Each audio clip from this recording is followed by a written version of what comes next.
All right, so Segu Sewagwegu, what I just said there is hello, everybody, in the Gagnette language.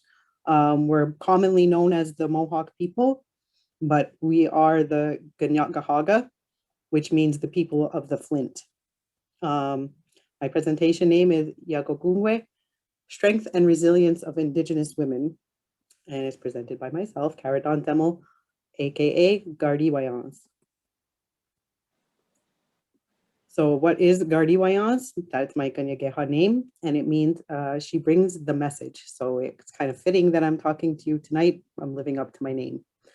I know a lot of other nations have names that are very animalistic or whatnot, but in my culture, it's quite often has to do with what your purpose is in life. It might have to do with bringing a message or art or cleaning the waters or different things like that. They might have to do with nature, but not necessarily animals. My English name is Dawne Zemel. I have a BA from McGill University in Canadian Studies and North American History. I currently work as a records manager for the Mohawk Council of Kahnawake. My reserve, or reservation as you call it stateside, is on the south shore of Montreal. It is like literally from our shore, we can see the skyline of Montreal.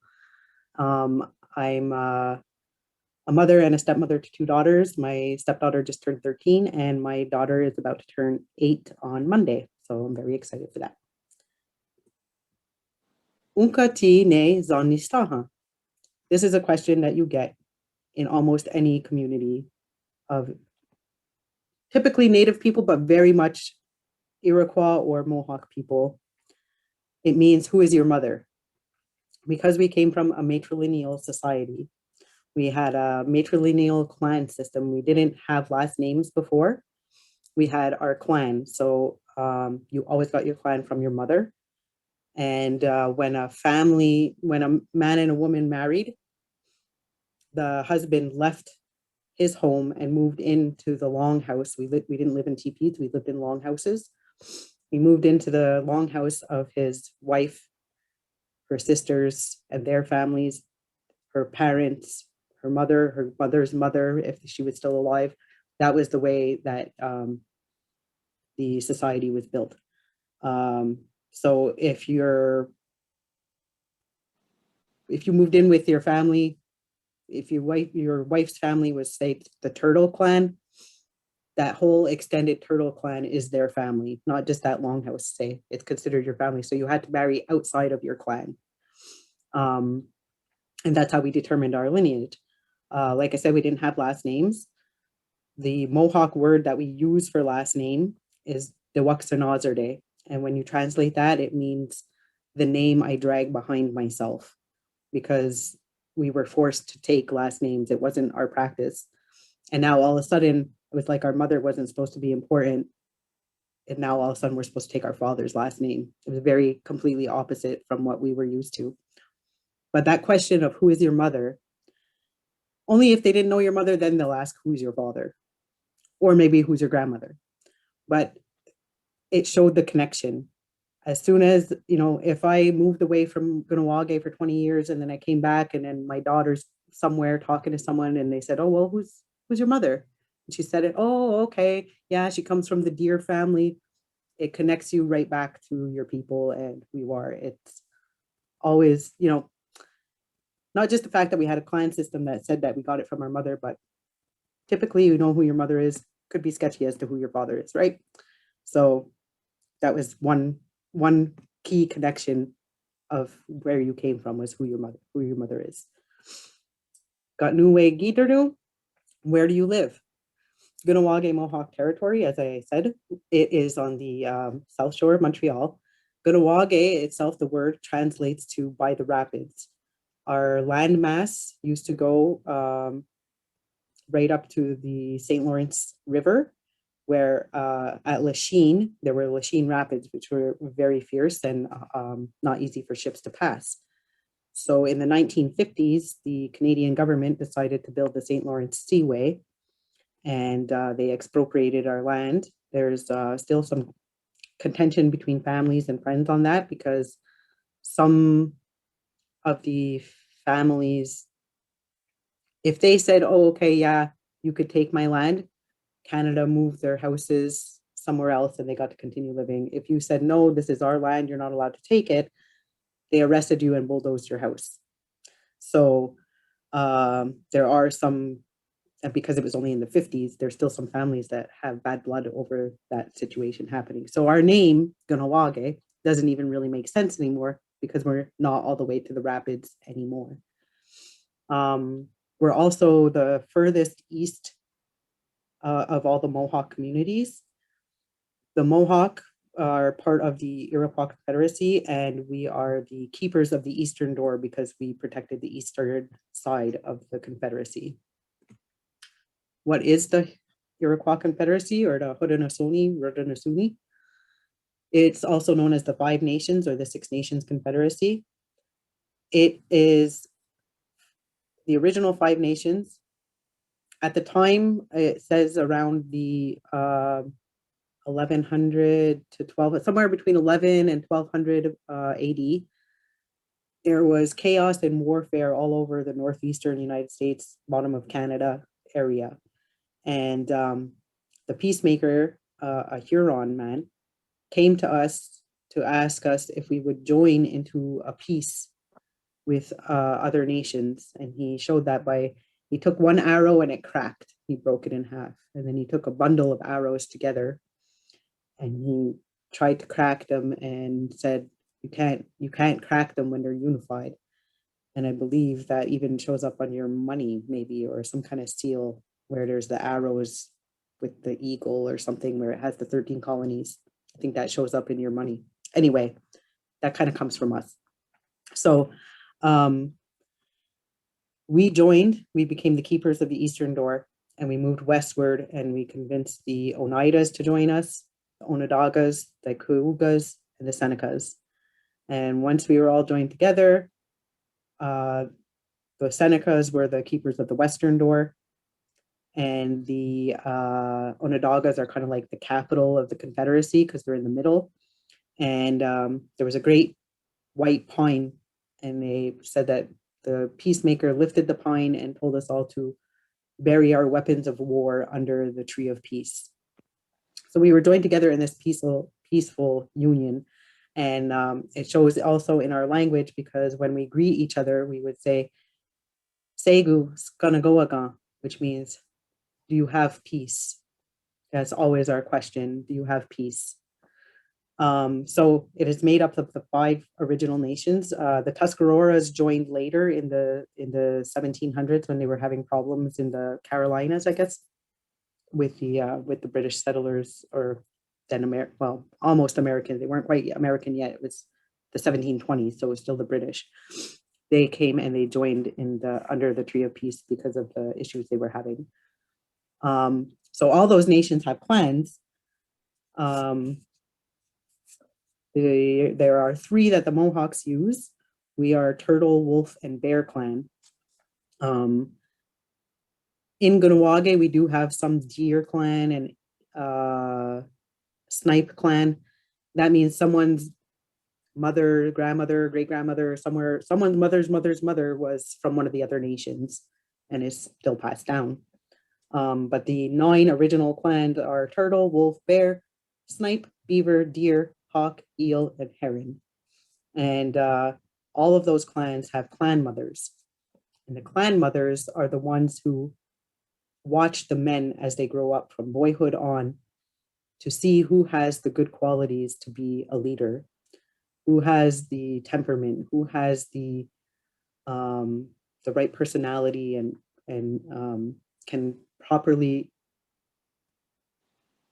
take the messages of his clan back to the Confederacy Council. There are 50 chiefs that go to the Confederacy Council, and their main role is just to represent their extended family.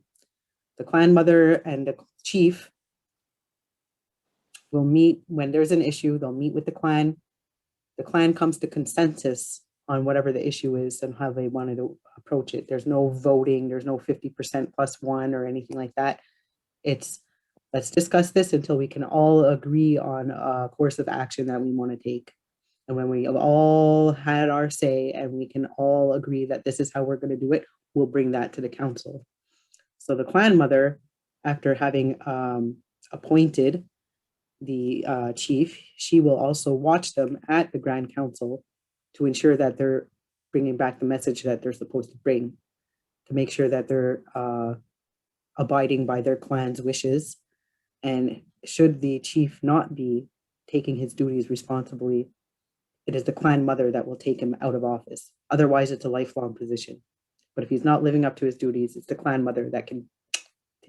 Well, what they do is they give the chiefs deer antlers on their headdresses, and she could take his antlers away. So the women were very much part of the political process.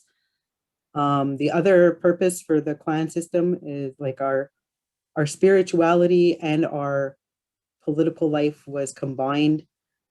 You sit with your clans when it's time for ceremonies. Our ceremonies are all nature-based. We have the maple ceremony, strawberry ceremony, green corn, which was mentioned in the book, that seems to be in almost all of Mesoamerica.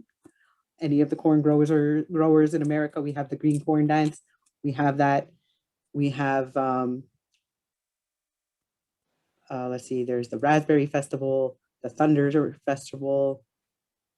Anyway, there's 13 in all because there's one for each moon of the year.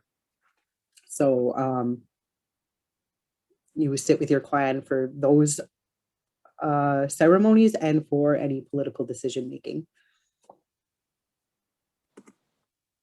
So Canada, Ganada.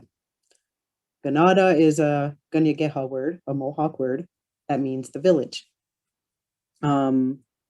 When Jacques Cartier first came to Canada, he came to Montreal. He got to Montreal, and there were people there, and they weren't the Chinese people they expected. I mentioned the Lachine Rapids before. Lachine gets its name because they thought it was China at first. They said, Lachine, but it's not. It was here. So when Cartier and his people met with us, they asked, where are we? What is this? What is this land? Where I guess they probably pointed at the ground or whatever and was like, what is this area here? And the Ganada, it's the village. Basically Canada's name came from like a lost in translation type situation. They decided, oh look, they told us it's Canada. And they ended up using the name first for some colonial provinces. There was Upper Canada, which was Ontario, present day Ontario, and Lower Canada, that's present day Quebec. And then once they merged with Nova Scotia and New Brunswick to make a country, they named the country Canada. So Canada was formed in 1867, and in 1876, they developed the Indian Act because now they realized they had some issues in the way. They call this the Indian problem. When the European imperialist nations first came to the Americas, and we had met with the French, we had met with the Dutch, we had met with the British, there was this idea of nation to nation friendship. We helped at times, we fought at times, but we had this understanding that we could live side by side without trouble. We had a wampum belt that spelled out an agreement that we did with the Dutch. It's called the 2-row wampum, purple and white beads. And the 2 rows on it represent 2 vessels, a canoe and a ship. And that they could go side by side, parallel to each other without crossing into each other's courses. After the Dutch kind of fell to the wayside and British took over in New York, we reiterated that, and we did by then now we had silver and things like that, so we made this thing called the covenant chain, and that was our renewing of the 2-row wampum with the British, to say we have these agreements, and every once in a while we would take those that covenant chain out and polish it, and that was saying like renewing our agreement that we can be allies, we can be friends, but we're separate.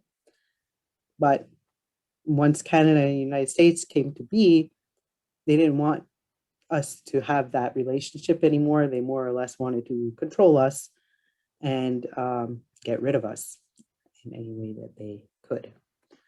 So the Indian Act was colonial policy and a tool for assimilation. The Indian Act was basically a set of rules, laws, and regulations as to stating who was an quote unquote Indian, what Indians were allowed to do, what they couldn't do, where they were allowed to live, who could live on the reserve land, and how they can lose their status. Basically, you weren't allowed to leave the reserve. There were Indian agents who you had to ask permission, and you had to have like a real good reason to be allowed to leave the borders of your reservation. And a lot of times they would deny you. You weren't allowed to like make money off of any of the goods that you had. Like if you had a cow and you were milking it and you got more cows and you were milking them or making meat, you weren't allowed to sell it. You weren't allowed to make money off of it. Very, very much trying to make it difficult to live. The Iroquois people, the Mohawk people, we were agriculturalists for millennia. Like we always had our corn, beans, and squash. We call them the Three Sisters. So we were used to living in villages. Kahnawake has been in the same place since 1716, and we didn't need to adapt as much as, say, some of the other nations in Canada and the United States who were hunter-gatherers, nomadic people. We always had our villages. We had our gardens. The men did go hunt. The women were the ones who tended to the gardens. They did the planting. They did the harvest. They did all the work on that. Some of the nations that are more west of like Western Quebec, Northern Quebec, and beyond, they hunted, they gathered, they moved, they packed up their teepees, they had migration routes that they followed, things like that. And now all of a sudden they were stuck on a piece of land where they couldn't leave. And they were told, okay, now you're farmers. And they couldn't farm because they didn't know how. And so then the Indian agents would also give them the worst tools because, well, you're archaic people and you're not ready for the new technology yet. So we'll give you the old technology. And then most of these reserves were on land that was like not soil that was rich with nutrients. It was far from water. There was no proper irrigation. And then they had faulty tools. And then you can't sell anything and you can't leave the reserve and you can't do anything. And like, how are you supposed to live? You're cut off from your migration routes. You can't hunt the way that you used to. You have to hope that some animal comes on by through the reserve. It was very much set up for everyone to fail and give Canada the green light to just take everything. So that was the reserve system. The Indian Act also spelled out if someone decided to try and get an education, like post-secondary education, they lost their Indian status. So you had to leave the reserve and you could never go back because now you're coming to the white man's land and our education. And so if you're going to use our schools, you're done. You're just a white person now and you can't go back to your reserve. If you're a woman and you marry a man who is not native, you had to leave the reserve and you lost all your rights as a Indian person, and so did your children. They didn't get passed on any rights. If you were a man and you married a non-native woman, she got to move to the reserve and become an Indian, and their children were Indians. So that was a little messed up. That was very messed up because in the end, then you had a lot of, as society was changing, industrial revolution, the men were going to work. It's the women that are home with the children. And now you have the women who don't know the language, don't know the culture, at home with the kids, teaching them white culture. But then the women that had to leave Now their kids actually got a little bit more of the language maybe than their counterparts on the reserve, because the moms tend to be the ones that transmit the culture because the guys were gone away to work. So there was a little bit of that went on. But that wasn't enough. Then they made the residential school system, which I believe in the US, they call them the Indian boarding schools. So in Canada, they were the Indian residential schools and Indian day schools. So for towns where they didn't have to take them completely, the children completely away to stay somewhere else, they had schools put on the reserve where they weren't, it was still hard. There was still a lot of problems in the Indian day school system as well. But the residential schools were really, really terrible. Over time now, it all comes out that the nuns and the priests that were running the schools were abusive to the children. They were mentally abused, physically abused, sexually abused, starved, sometimes almost were like slaves. They were also sometimes used for experiments, and they weren't allowed to speak their language, practice their culture, dress in their clothes or anything. As soon as they got taken to the school, they would be moved from their reserve, and probably sometimes like hundreds of miles away, they would be sent to a school where as soon as they got there, if the boy had long hair, they'd chop off his hair. They were all given, quote unquote, white clothes to wear. And if they were caught speaking their language or trying to practice their culture, they were beaten. Many of them died.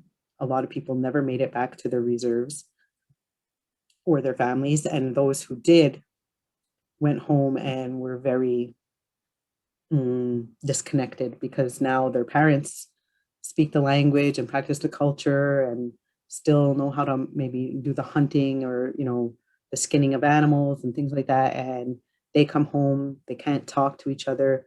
They don't understand each other. They can't even explain to their parents what they lived through. There was a total breakdown from that. That school system existed in Canada from the 1880s until 1996. The last one closed its doors. I graduated high school in 1996. Like, this is in my life. There's people my age who are living with this. And I'm about 42. Then there was the 60s scoop. In the 60s, Canada again decided, well, you know what? A lot of these people go home to their reserves and they're all a mess and they can't take care of their families. So, you know what? Let's start adopting them out. So sometimes people went in a hospital, gave birth to a kid. Sometimes they were told their kid died, and really they adopted it to a white family. And there's hundreds of people now trying to find who they really were supposed to be, find out who their families are, find out where they're really from. They grow up. I mean, I'm pale because I have some, white family, but there's some people who grow up like completely dark, and then their parents and everyone around them is very pale, and they're like, where did I come from? I'm not so sure that I grew up with. I was born from you guys, and then they come to find out that they were part of this 60s scoop. I don't have a lot of information in it, but at the same time, at the 60s scoop, sometimes when those women went in and gave birth, before they released them from the hospital, they sterilized them so that they couldn't make more babies to have to deal with. So they were really trying to diminish our numbers. So the impacts on the women were the changes to our rights or our role in things a lot, because when I explained our traditional government and spirituality, whatever, the women were very involved. We were part of that political process, a huge part of that political process of like checks and balances kind of thing. And now we were nothing. We had to, lose our status sometimes, depending who we married, who we fell in love with. And marrying out became a big problem with, like, as I explained, the people losing who they were. But, you know, I grew up until I was 20 and I was Native, and now all of a sudden I'm not supposed to be, and I'm not allowed to live with my family anymore. Maybe your husband died and you can't even go back because you're not an Indian now. So in 1985, Canada passed Bill C-31 that gave Native women who married out and their children their status back. So I was born in 1979 as a Mohawk, but I was only recognized as one in 1985 when my mom and myself and my brother got our status back.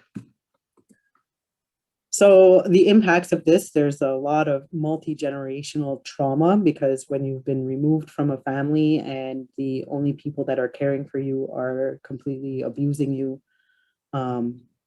you don't understand how to be in a family. You go back and you're disconnected from your family. You might try to start a family of your own. You don't know how to raise children. You don't know how to love them properly. There's complete broken family structures from how we used to be to how we are now. The loss of language, identity, everything, the connections to your land and all that has been very broken. This causes a lot of domestic abuse, sexual abuse, drug and alcohol addiction. There's something that I wanted to say about a woman that I know who went to residential school. Her name was, she's still alive, Gagnette Dear. She's probably distantly related to me because we're part of the Dear family, but she, oh God, she's probably in her early 80s now, but she had been taken to residential school. And in 2015, Canada finally admitted that this was a genocide of sorts. They didn't want to call it, they didn't want to use the term genocide alone. They called it a cultural genocide. Well, you know, we didn't really kill people. We just killed their language and their culture and their connections and everything. But we didn't kill them. So it's only kind of a cultural genocide. But when she said, there's a quote that I found from her where she said, when you talk about genocide, people die. With a cultural genocide, it's a living death. And she felt like all those years of being removed from who she was, all the abuse that was happening around her and to her, you live with that, you're empty, you have a hole where you used to have who you were, your complete identity was broken down, and you're stuck living with that. So I don't know, that's, I mean, dying is terrible, of course, but to have someone who's lived through something like this and say that it's a living death. And I mean, if she's in her early 80s now, that means she's been having this living death for like 60 something years.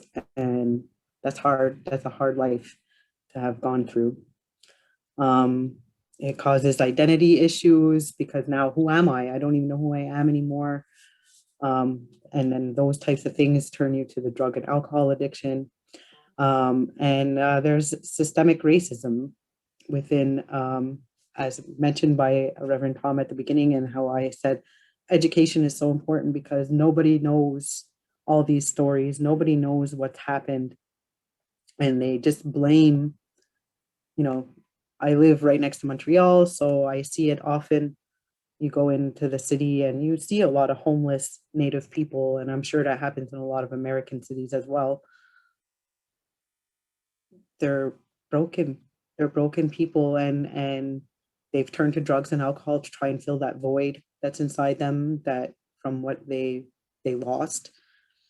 What's still lost, like even if maybe those schools aren't operating anymore, but maybe your parent went to one or your grandparent and it trickles down, it's still there. You know, you're not part of mainstream society, but you don't speak your language anymore, or you know, you want to learn, but there's no one to learn from.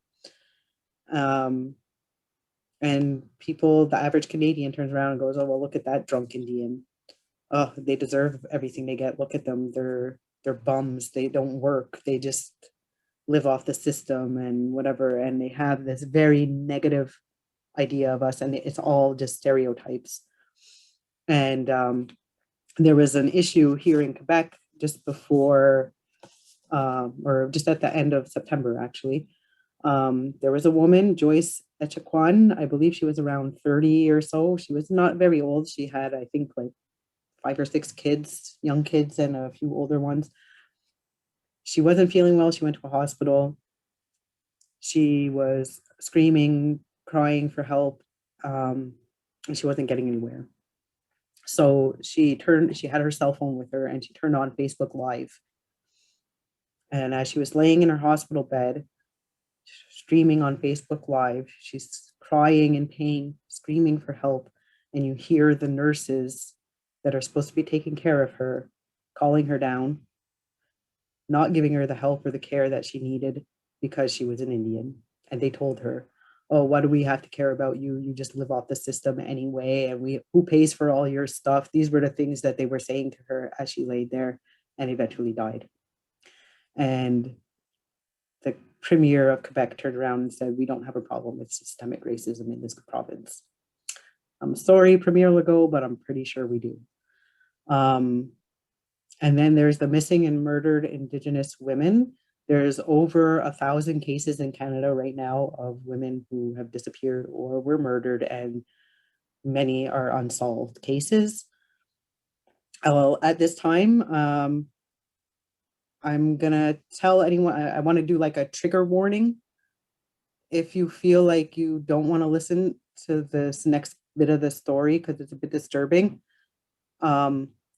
you could mute me, I guess. And when you see that I move to the next slide, that part of the story is over. So I'll give you a few seconds to do that.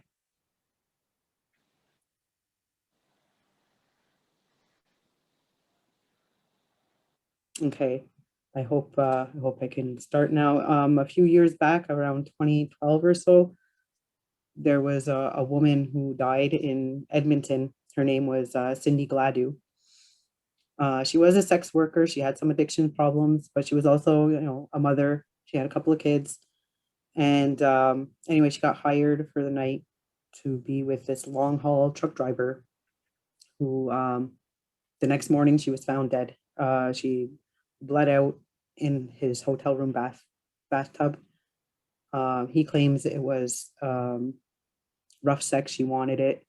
She agreed to it, but there was a tear in her vagina that says otherwise.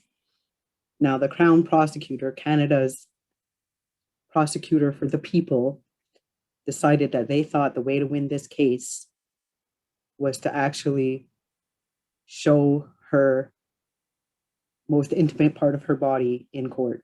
Not pictures of it, not video. They cut that part of her body out of her, froze it, and saved it for the case. Now, as most people know, your jury is not made up of experts. Your jury is the average person who's been asked to come do jury duty. I don't think they needed to see that. And I don't think that anyone has ever been displayed in a Canadian court as such. And it just goes to show that they don't see us as people. And that's why there's over 1,000 cases, because the above problems that have stemmed from the loss of culture, loss of language, the abuses that happen in residential school and all those things. When a woman is reported missing, the cops are very slow. They're very slow. Oh, nah, she'll turn up. She's probably just gone drinking. Or, yeah, she called because she said this guy is bothering her. She probably is just with him anyway. Like they don't follow up. They don't check. And I've even read in some articles where they feel like it's almost like we're hunted because they know that they're easier to get away with killing an Indigenous woman than anyone else. So that's unfortunate and sad and scares me to my core because I have a daughter and I'm a woman, I have a daughter and I have a niece, and we're hunted, and it's a scary thing. Okay, so now I'm going to go to the next slide. I hope everyone can handle what I just discussed. I know it's very dark and hard. But it's not all doom and gloom. I wanted to finish this on a better note. We are resilient women. We very much are. We are connected to the land. As Reverend Tom mentioned before, you know, the difference of privatization of land and our concept of what land was. Really, there's treaties that Joseph Brant made for New York State with New York State, giving away acres of Mohawk land, but nobody really asked if he owned it, if he had the right to do it. And really, it is our understanding that it's the women that own the land, and it's not ownership the way that the European idea of ownership was either. We tend it, we take care of it, we nurture it, we own the land in that way, and we respect it. So women have always had this resilience. Native women have had it in us always. I know there was a quote in the book where it said like the Iroquois confederacy was like a feminist dream. In the 1700s, at one point, we kidnapped people from Deerfield, Massachusetts, and there was a young girl, Eunice Williams. She was I forget what her father's name was. Anyway, he came to take her back. He got enough ransom money, and she refused to go back because she said, "My life here in Kahnawake is better than any life I lived with the non-savage people." She found that the life in Kahnawake for a female was much better in the 1700s than it was with the Puritan life she had been living in Deerfield. We tend to be leaders. The Mohawk men got heavily involved in the ironwork trade in the late 1800s. And in the early 1900s, they started doing ironwork on a bridge in Quebec City, the Quebec Bridge. And in 1907, it collapsed, and 33 men from Kahnawake lost their lives. 5 family names disappeared, even though they were new to us to have family names, but 5 of them disappeared. The women of Kahnawake got together and said, okay, if our men want to continue in this line of work, they can, but they're not allowed to all work on the same job ever again. And when a Mohawk woman tells you something, you do it. So the men agreed, and they started going, okay, well, now we'll look in Toronto, we'll cross the border to New York because of the Jay Treaty, we're allowed to cross into the US to work because the line was drawn after we were already here. So anyway, so they started working, they built much of New York City, Boston. They've worked in Florida. They've worked in San Francisco, the Golden Gate Bridge, the Rainbow Bridge. My grandfather worked on the Verrazano Narrows Bridge in Brooklyn. My grandfather also worked on the Waldorf Astoria in New York. I find that fancy. And he did work on the Place Ville Marie here in Montreal. So they listened to the women because the women said, we need, if we're okay with you working, but we want you to come home. And if something happens, we don't want all of you gone. Women got involved in business even from early times. Like I said, it was hard for us there were so many rules in the Indian Act as to what you could do to make money or not make money. And our women they recognized that tourism was a thing, and tourists like souvenirs.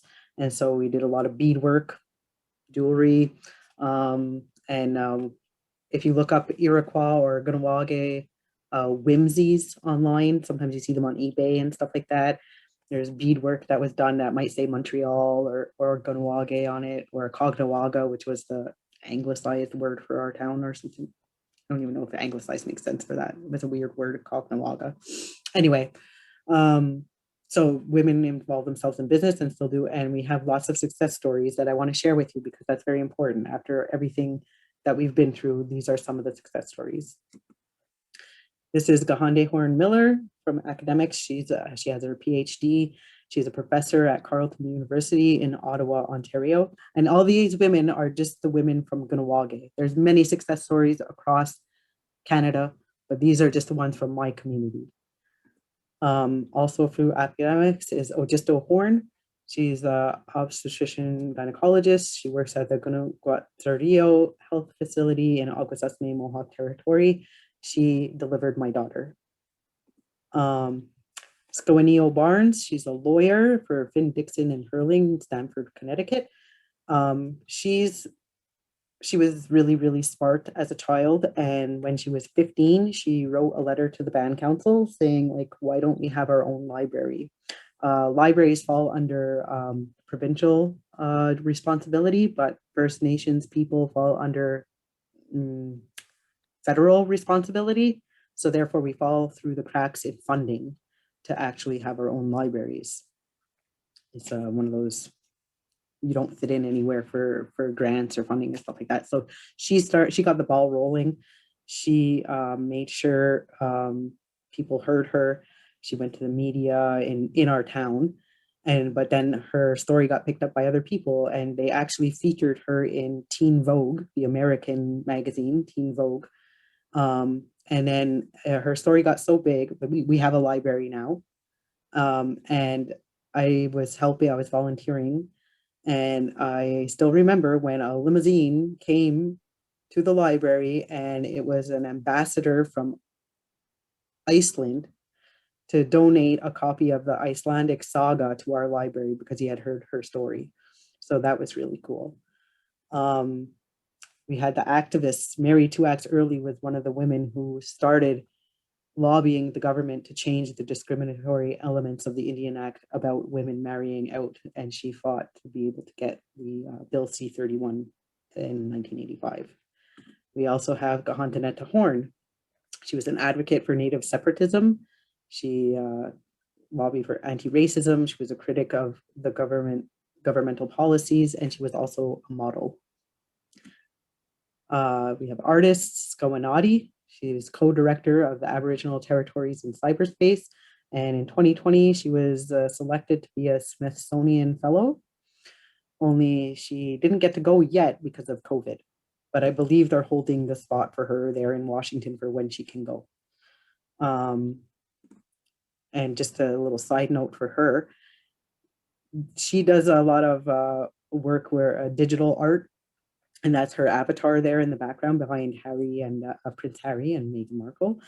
Her exhibit was at the Canada House in London, UK, and it was not long after they attended this exhibit that they decided that they wanted to renounce their royal duties.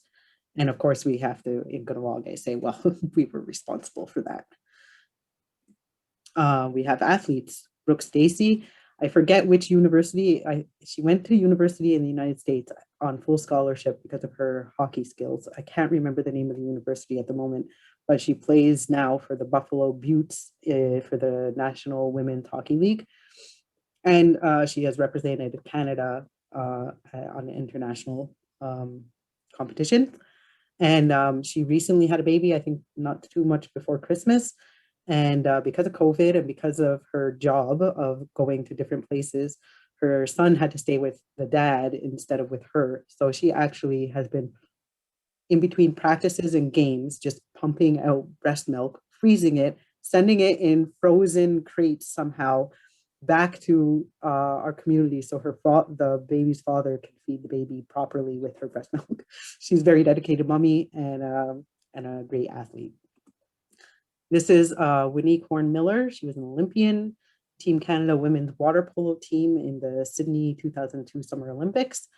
The interesting part with this picture of her on Time magazine, the Canadian edition of Time magazine, is behind that water polo, she actually has a massive scar. She was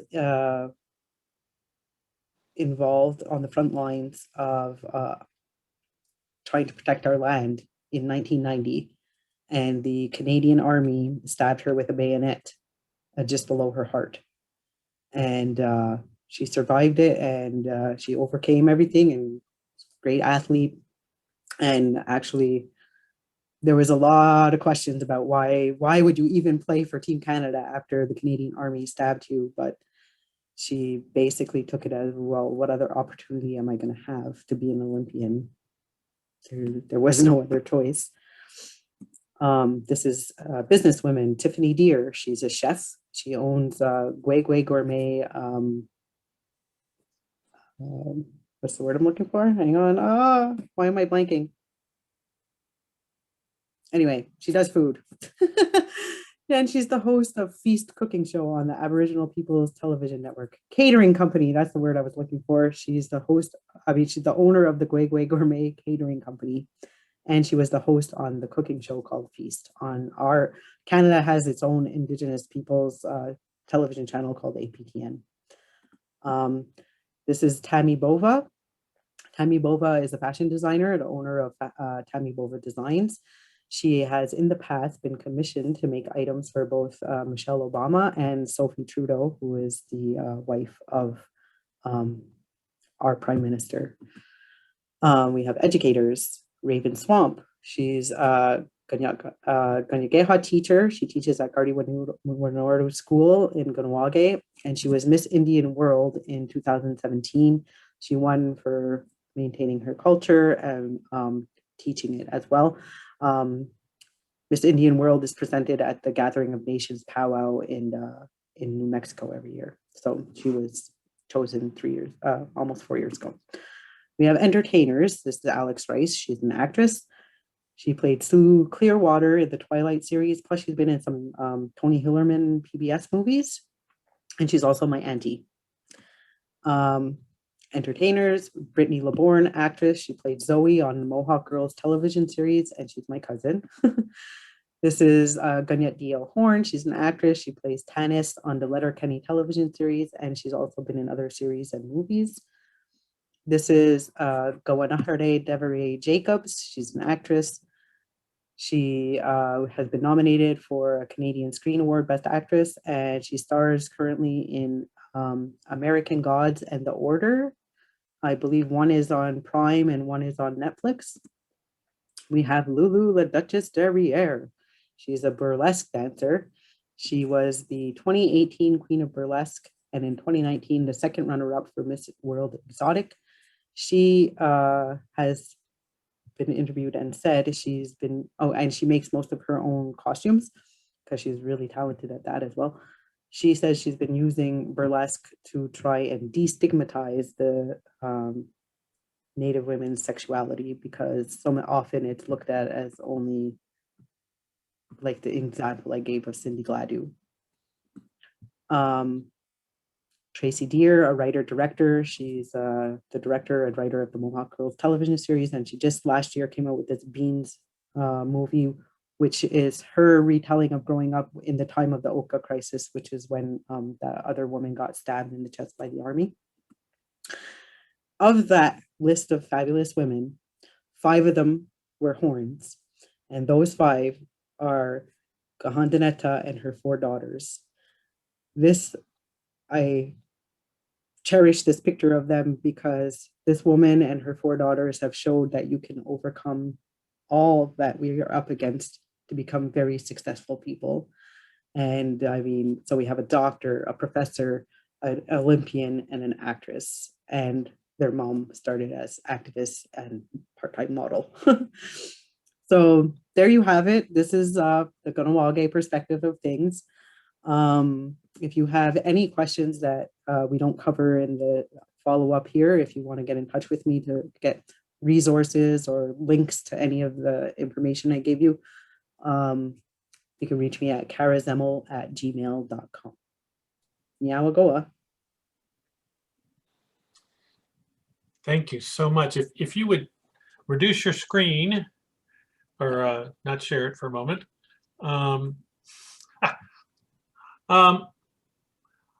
So what we're going to do is allow people, if they'd like to ask questions. And so the best way to do that, I think, is if you would go to the participants little thing at the bottom, and then it'll come up on your right side, and and Chris knows how to do this. You raise your little blue hand. Okay. And that way I can, I'll call on you and you can ask some questions if you like. But there's a little thing that says raise your hand, and if you click on that, it'll put a little blue hand, and I can see if it's we could go to you. So, Kara, if you're ready, Chris has a question for you. Sure, go ahead. I was hoping you could just talk about other Native women's draw to fields like social work, police, nursing, some of the prejudice that you talked about in the hospitals, in police areas, and getting services to people seem like, you know, maybe that there is a big movement for Indigenous people to be in those fields to reduce the impact of the sexism and the racism. Yes, here there are quite a few programs aimed at trying to get more, not just women, but Indigenous people, women or, you know, men, involved in those areas, trying to get more people educated in that area. There's a specific policing program that takes place. They get trained in Regina, Saskatchewan. So you have to dedicate, I think it takes like 6 months. You have to move from wherever you live and board at this school, police school, to become a police officer, and then you're ready to work either on your territory or elsewhere. There's RCMP training programs, that's the Royal Canadian Mounted Police. They also offer programs. A lot of the schools in the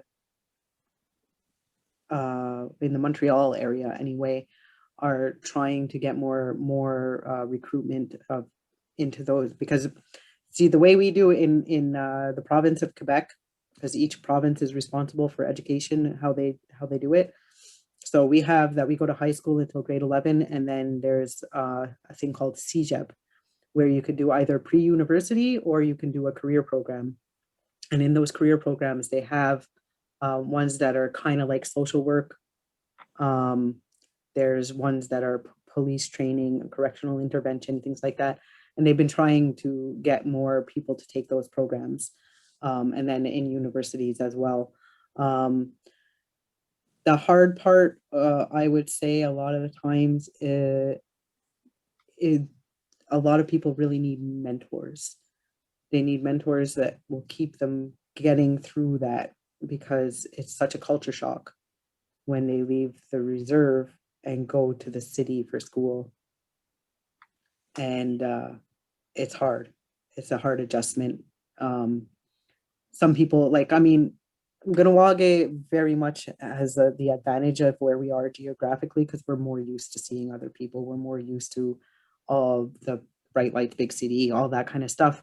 But some of the reserves, I mean, some of them are fly-in communities. You can't even drive there, you know? And then all of a sudden they're down here, and it's so different, and there's so much that they've never seen before, like the access to all the entertainment. And why am I going to go to class? I could go to the movies. I've never, you know, like there's just, I don't want to say that they need hand holding, but they need someone to really push them and be like, come on, make your community proud and do this, you know? So we do have in Kahnawake, there are a number of nurses. We have one girl training to become a vet. And we have our own police force. And I would say there's probably a good 20%, maybe not, maybe about 15% are female from the community. So I know in a lot of the northern communities too, that's a big adjustment too, because the people that move up north to police there have a hard, it's like the opposite. They come from bright lights, big cities, whatever, and then they go up north, and there is these isolated communities where there's a lot of issues, and they have a hard time dealing with it. And a lot of those stereotypes do get stuck in their head when they're trying to deal with the realities up there. So those would be communities that could benefit a lot from that as well, to have their own people, you know, be social workers or whatever. On the flip side, my ex-husband, he was a social worker in our community, and he said it was very difficult very difficult because he said, when you're driving down the street, you know what's happening in almost every house, and some of it's really bad. And they know where you live too. And that can be we did have an incident where we had to leave our house for like 3 or 4 days because of threats. So it's hard, you know, like it's I don't know. But it is definitely areas that people should be looking into to help their communities, you know, and then not feel like it's always the white guys coming and causing trouble. I'm not trying to be racist, guys. Sorry, I don't want to say the white guy, but that's what it comes down to when you're on a reserve. Yeah. You get feeling like that. Sure. Yeah. Charles, Did I answer? Yeah. Yes. Okay. Charles, you had a question?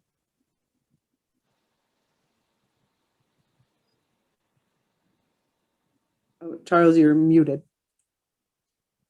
Charles.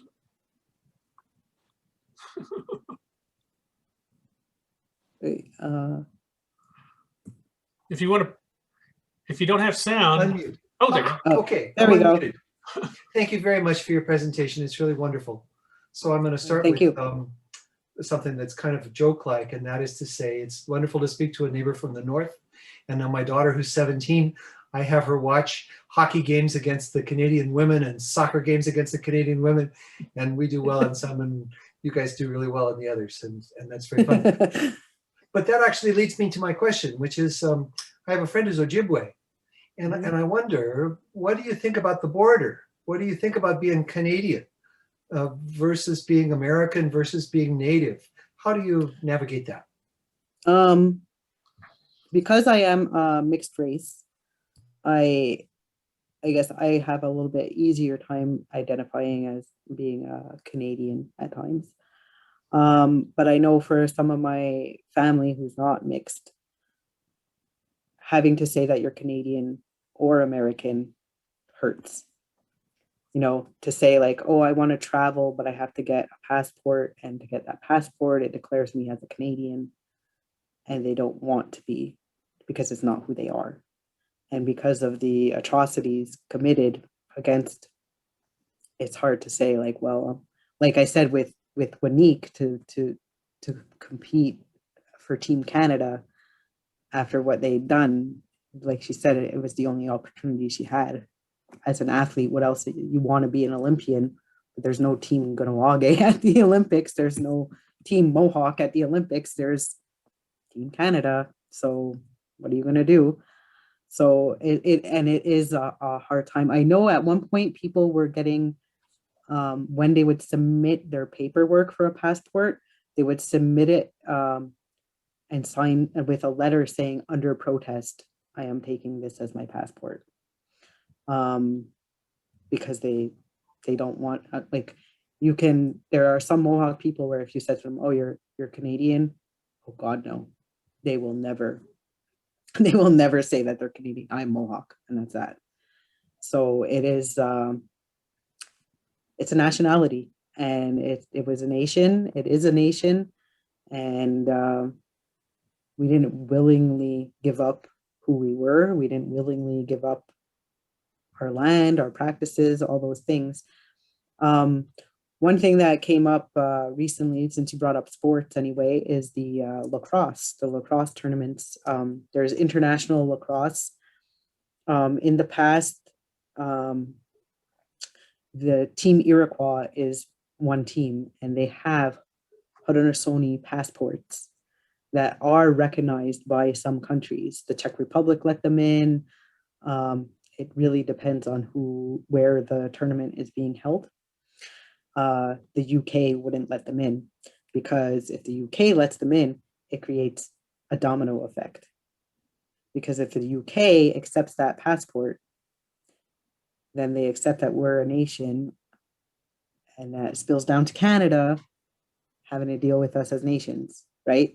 So there's a political play there that's very hard. So I think it's this year's tournament. I can't remember what state it's being held in, but it's in the United States. But they didn't invite Team Iroquois. And Team Ireland, who was invited, actually turned around and said, we step out as long as you put Team Iroquois in. We will forfeit playing in this tournament this year because it is their game and they have the right to be there before anybody else. So it's interesting how that, Ireland recognizes it, but what happened to Ireland? They were colonized by the British. They're familiar with these kind of things. So anyway, but yeah, so there are some instances where people will say I'm Canadian just because they want to go on vacation, but most of the time they're going to stick with who they really are. Other questions? Anybody have another question before we allow Kara to go? I can't tell you how much I appreciate your wealth of knowledge and experience and connections. I learned so much I did not know. Right. And I hope to continue to do that. Great. Well, I'm happy to know that you guys are oh, someone raised their hand. Sam? Oh, Sam has a question. Go ahead, Sam. Yeah, I guess my question is, I mean, you were in records management or something? Yes. As a career. One of the things how much, is there a lot of funding available for projects for Native peoples in Canada? Or is that you need to seek funders from other places in the world? It depends. There's this whole industry, I guess you could say, set up around land claims. Canada has this fun little, we don't want to really give you the land back. We'll take you to court for a really long time for it. We'll lend you the money and then we'll have to raise and then we have to ask for more information and this, and it keeps going until if eventually they say that, yeah, you're supposed to have the land back, then all of a sudden you have a bill. And the bill could be so large that you might have to sell that land to pay it off. Wow. So, so much for contingency fees. Yes. Yeah. So I mean, there's an industry to it. Records management is actually when you have a band council on your reserve, there are certain positions that are funded through the government formula, and records is not one of them. My salary actually comes from like a general fund of any money that my band generates on its own. That is where my salary comes from, because Canada, as much as they always want us to have our paperwork so that they don't have to put us under third-party management, doesn't actually fund for you to keep your paperwork. So that's fun. So yeah, it depends on your community and what kind of resources they've had over time to develop, because every band council has, like I said, a certain structure of these jobs are required, and then anything else is like gravy. If you're able to get some funds to make it happen, good for you. But not all bands have a records management. I tried to call around to find out about retention schedules for something to see how long I was supposed to keep a certain document, and I called another reserve in Quebec. And I'm like, do you have a records management program? And the guy that answered the phone was like, we have a filing cabinet. What do you mean records management? I was like, okay, thanks for your time.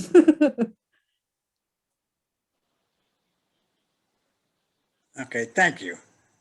No problem. Oh, Glima. Sarah. Hi, good to see you. Hi. I wanted to ask about language retention and how it sounds like you have become fluent, and or anyway, the accent is there. So I'm wondering, how is the Mohawk Survival School still there? What's happening with language retention? We've made big strides in the last about 20 years, I would say, or even 40, I guess. In the early 1950s, I think it was, there was a survey done, or maybe 1960s, there was a survey done, and it was seemed that the language wasn't in trouble. There was only about 3,500 people on the reserve at that time, and about 70% were speaking.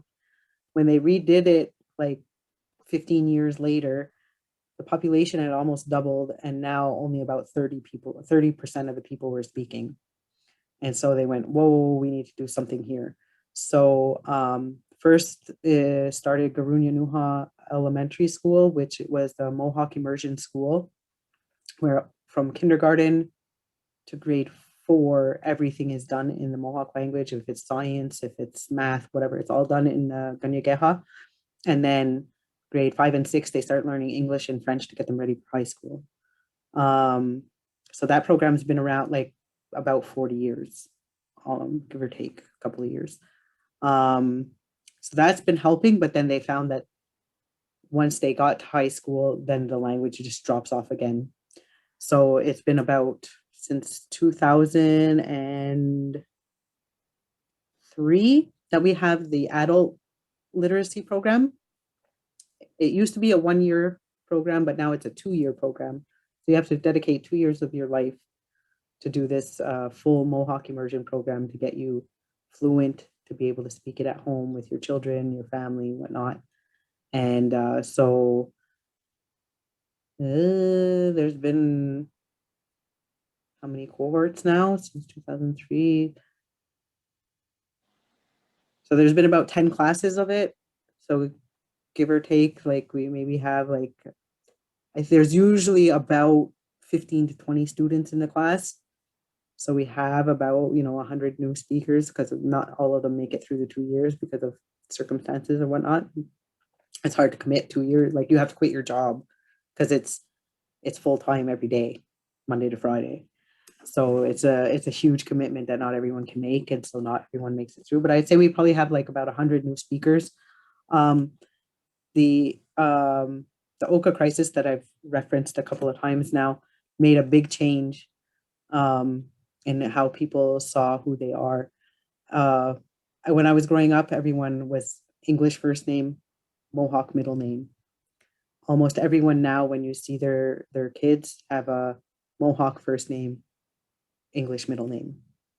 And some people are even, like I had said, that word for I drag my last name behind me kind of thing. Some people even stopped, like, I'm not using that as a last name anymore. It doesn't mean anything to me. And started putting on their children's birth certificates the last name, they put their clan instead. So there's some shifts that are happening over the last like 30 years that are, hopefully we can continue to save what we have, because a lot of the elders now, as we lose them, there goes a lot of knowledge. There goes another speaker. I know the last time I spoke in Glima's class up in Montreal was the day my grandfather died. And I was very sad, because I said, it's not just a loss to me and my family, but it's a loss to the Mohawk Nation, because he was a fluent speaker. And, now he had 9 siblings. There's only 2 left. And so all of them were obviously fluent speakers, and we've lost that many, So hopefully the younger ones keep bringing it. There's a lot of different initiatives happening. There's like a family language nest that are for people who, before their kids go to school, if you're home, or if let's say your mom or whatever babysits your kid while you're at work, they can go to this language nest. And so the child from birth on, you could have them there learning the songs, learning the ceremonies, learning everything in the language, so that they have a good base right away. There's that. There's 2 different immersion schools now. The high school, the survival school is still there, but it's very much like a typical high school. Whereas here in Quebec, if you're in the English school, or if you're in the French school, you get like 1 class a day that's in the other language. That's kind of what Mohawk is in the survival school. It's not fluent. It's not an immersion program. There's just like 1 class a day that you would, like you would your French class. So, and there's a children's TV program, and it's huge. It's a puppet show. It's called Dura Dana Ogwardi. It's about a little boy and his grandmother hanging out all the time, and then now he has a sister, Dita, and they do all kinds of fun things, and they even address like current issues. Like there was one episode recently where he got a bad report card because he was playing on his electronics too much. And of course, I showed it to my daughter to say, look at Ogwardi's playing too much on his game, his Nintendo Switch, I think it was. I said, he's playing too much on his Nintendo Switch. He's getting in trouble at school. And then she turned to me and she goes, you just showed me that on a tablet, right? Darn, caught me. We're going to take one more question from Sam. He has his hand up, and then we have a few closing things for us. So in terms of, I want to talk a little bit about who's going to be here next time and a few other things. But let Sam ask his question, and then I'll let you run on. Sam, go ahead. Yeah, my question might be a little bit rude. I apologize if it's that way, but you did mention just now a few things that sounded hopeful, but really what gives you hope going forward? What did I hope? I hope that we could have our, there are days where I can sit here and I can think in Gagnette, I can think in language. And there are days where I can't even think of a word. And there are days where I go to say something in Gagnette and it might come out French. It might come out Spanish even, because now my boyfriend is Colombian. So I have a hope that one day our children and everything can go back and forth between the languages like it's nothing, like how I can do with English and French. I would love to see that that Mohawk is there. They could switch to English, they could switch back, because we know we need those other languages to survive with everything that's around us. But yeah, my hope is that, we get to the point where you walk in a store and you hear a whole conversation in the language. That I would love to see that. It happens on a rare occasion, but I'd like to see it more often. At my work, we have initiatives. There's a program, it's 5 years because they know we're working, where we can learn. And I did do a year in that program. And I guess that's why my language got a little better. But I would like to walk into work one day and just hear people speaking in Gagnette instead of in English. It'd be nice. Because with all those policies that Canada had, what was the whole thing that they were trying to do? Where's the Indian if they don't have anything different from us? If they're speaking our languages and practicing our cultures, what makes us have to keep them as Indians and keep their reserves? Why can't we just adopt them into the body politic of Canada?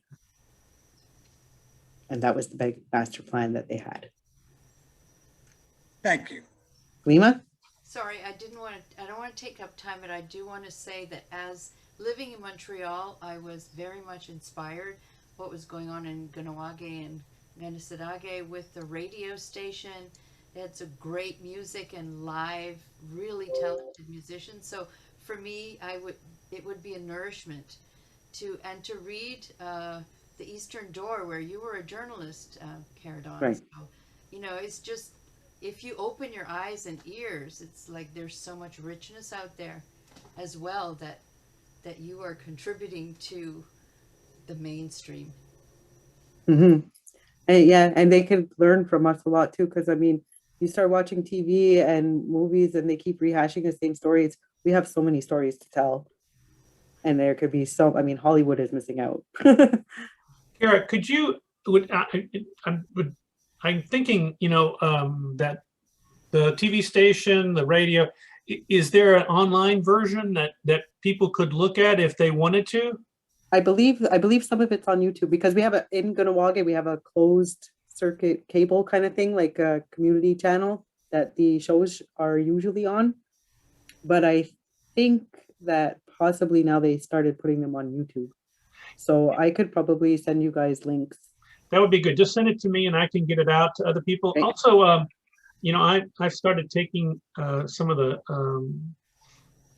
it's Indigenous News here in the United States. There's about some of the issues that they're facing. If there's any, again, if there's further information that you can pass on to me that might be helpful for us to learn, Okay, be greatly appreciative so much. great. All right. All right. Well, I thank everybody for listening to me. I thank you for having me. It was very nice, and have a great night, and yay for you guys wanting to learn about us. I appreciate that very much. Take care. Okay, take care. So next month, let me just tell you a little bit about next month. Let me see here. So next month we'll be having Dina Delio Whitaker, and she has recently written a book on the Indigenous, let's see, it's called As Long as Grass Grows, the Indigenous Fight for Environmental Justice, from colonialization to Standing Rock. That particular book is through Beacon Press. And so if you're interested in learning more about her, you certainly can pick up her book. She also co-wrote another book with Roxanne Dunbar Ortiz. I didn't write down the author, the title of it. Oh, there it is. There's the link right there. Thank you very much. One of the things that happened for me tonight, as I talked with Kara a little before, and as we talked during the this time, is an awareness that some of the issues that were brought up in this book are issues that are that help me understand a little bit more about what she was talking about. For instance, the idea of kind of land management, how it was different for Indigenous people versus when people came over, and it's this idea that land can be bought and sold. It is a private entity, and that you can, but they have a very different version of that. And I'm reading this, about how they did land management across cultures in tribes across the United States and Canada, and those things were, could easily have all been forgotten. It wasn't that they didn't have private land, that wasn't the issue, that there wasn't a concept. What there was this idea that everybody's responsible for the land, how it grows, the seasons, how they when they burn vast parts of land to turn up the soil so it'd be rich again. All these kind of agricultural ways of being that so many people are coming back to now, that they were doing these hundreds of years ago. And I had no idea, obviously, as I've been reading this and learning so much more. So I encourage you to keep reading. I'm not giving any particular chapters, but I'm through chapter 5 now, and again, some of that stuff related to what I heard tonight. I'd encourage you to continue reading, and for next month, I think there will, again, it will enrich the questions you might have, or the ways you might hear what the speaker presents next time. Any closing thoughts or questions before we bring it to a close tonight that anybody'd like to offer?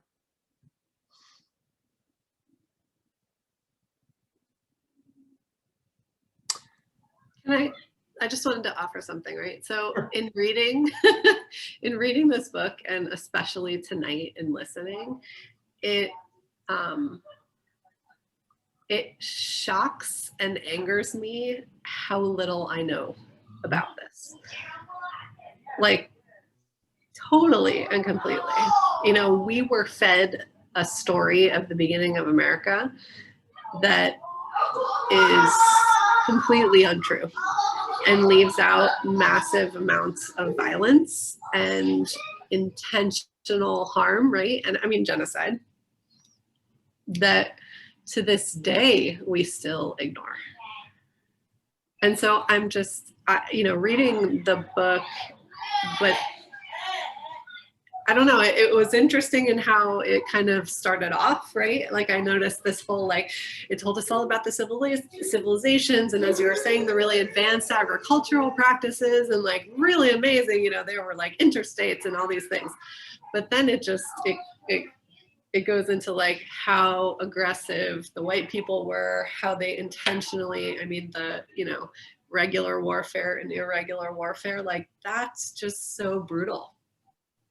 And sometimes I think it's easier to read about and learn when it was like hundreds of years ago. But knowing that those residential schools were open in the US until the 1970s and in Canada until the 1990s, like that still just blows my mind that we didn't know any, you know, like we're it's not just that we're not taught it, it's that we're actively told a completely different story. So, you know, like if anything, I guess that's what up until now I'm taking away, but it makes me really angry. I hear you. I really do. Chris, did you want to say something? You got off mute, and then I'll go to Charles. Yes, I wanted to say that I'm also reading the young people's version of this book, and I have, you know, I have these two kids I tutor, and I have been converting that book into lessons.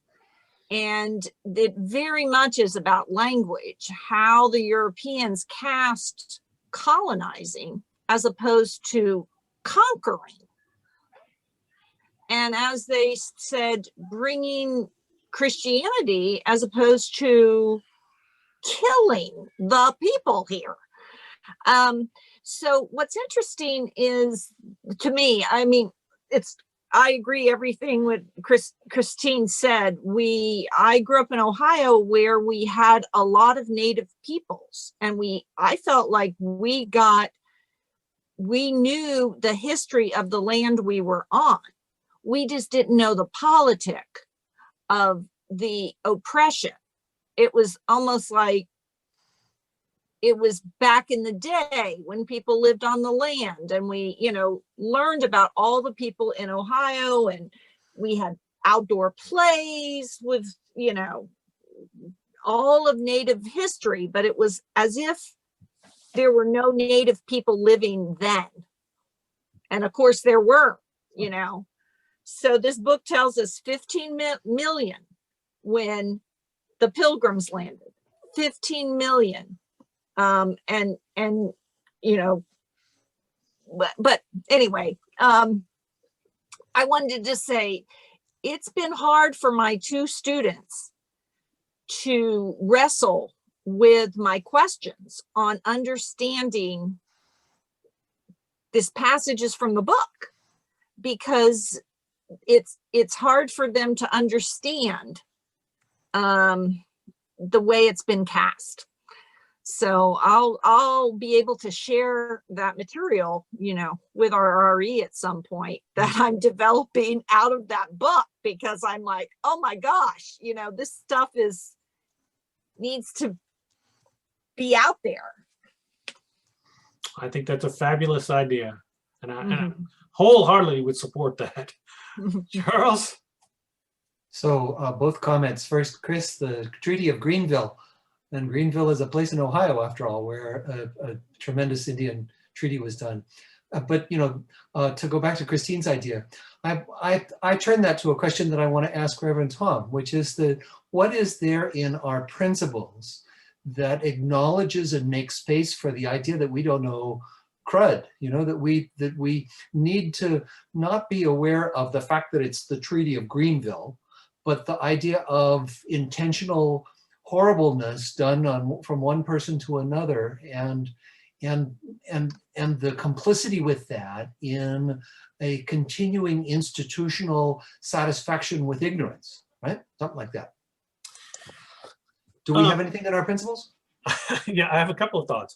Well, you know, first of all, I would say, you know, our principles are things we aspire to. So, you know, affirming and promoting the inherent worth and dignity of every person, compassion in human relationships, the interdependent web of all existence. I think we can say that those are aspirational, and part of them being aspirational means that we're always in process, that we're always learning, that we will get better and better at those things as we learn more and more. I don't ever foresee us, getting to a place where we say, we treat everybody as they should be treated or as they wish to be treated, because we don't know enough.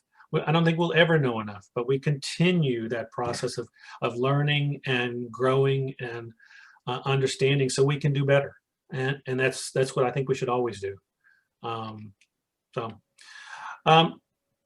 Let's see, there was one last thing I was going to share with you guys, and I can't remember what it is. But we will be here next time at this time, and please feel free to invite anybody. Also, remember, if you don't have a book, please let me know. I'm finding this fascinating and amazing, and finding myself being pushed in all sorts of ways that I had not expected. So thank you for your time, and I will see you all soon. All right. Oh, Sam, did you want to say something? Yeah, in the chat, I put in a link to a TED Talk that just came out, and one of the presenters on this less than 5-minute presentation is based out of Miami here, and it's about climate change, and it really includes some of the concept of land stewardship that we're reading in the book. Okay, if you don't know how to save that, you go to the bottom, excuse me, bottom right, there are 3 dots. If you click on that, it'll offer you the opportunity to save the chat so that you can save that chat, the link that Sam just sent to us. All right? All right. I just want to say I ordered the book for the lady next time from Beacon Press, and Beacon Press is a very dangerous website, and I want to click on every book there. Well, yes, me too. I was just there the other day, and there was a Black woman's history of the United States, and I started looking into that. Oh, it was fascinating. Anyway, yeah. You can get caught up in there and have a hard time getting back out. It should be called beckoning. Beckoning. Beckoning Press. One of them is called Defund Fear. Oh. Safety Without Policing Prisons and Punishment. Wow, that would be a book to read, wouldn't it? Yeah. So who knows? Who knows where that will go with us? But I'm hep on the Indigenous focus for this year. It's really a good one. Because we are language people, and we need to change the language we use around this. Yeah, I mean, and just in the concepts, just are completely new to me in a lot of ways, and things I would not have thought about, as they were just part of the culture. They're part of how I see the world, and I'm beginning to see things so differently. It's helpful. All right, take care, everyone. See you all later. Bye-bye.